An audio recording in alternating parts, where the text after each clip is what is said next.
personal value align with your professional responsibilities, especially when you face with the moral dilemmas? By ensuring that the client's welfare is at utmost priority, especially due to the fact that in legal battles, a person's life, liberty, and property is at stake. Remember, lawyering is about legally promoting your client's welfare. Thank you. Next, what self-reflection practices do you engage in to continuously improve your legal skills and client relationships? We need to remember that lawyering or legal profession is never stagnant. Ibig sabihin, ito ay dire-diretso. Lawyering requires continuing education in order for us lawyers to keep up with the latest laws and case doctrines. Case doctrines meaning yung mga Supreme Court decision cases. Tapos, with that, I always make sure that I allot time, effort to read and study the latest laws, latest enactments, latest Supreme Court decisions. Okay, that's nice. Next, what personal value or ethics guide your decision making as a lawyer? Generally, I think every lawyers will say lawyer's oath.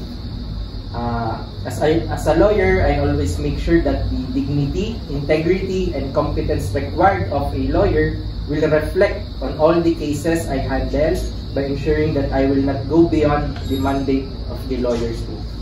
Oh, good. Now, how do you collaborate with the legal teams, balancing assertiveness with the empathy to ensure a unified approach to a case?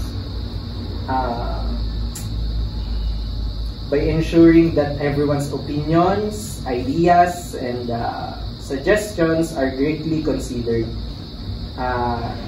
Tinatanong natin lahat yan before we stick to a particular strategy over a case. Besides, each case is unique from the other, thus everyone's opinion matters. Okay. How do you build trust or rapports with your clients, especially in a sensitive legal matters? Building trust and rapport.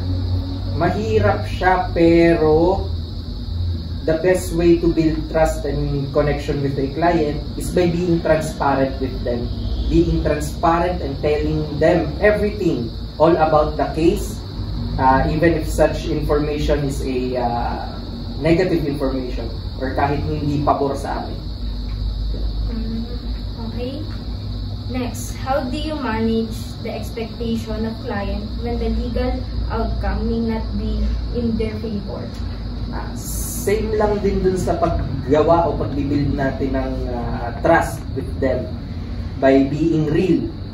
Nagiging totoo tayo sa kanila by being transparent with them, by openly telling them the odds of winning our case without sugarcoating anything.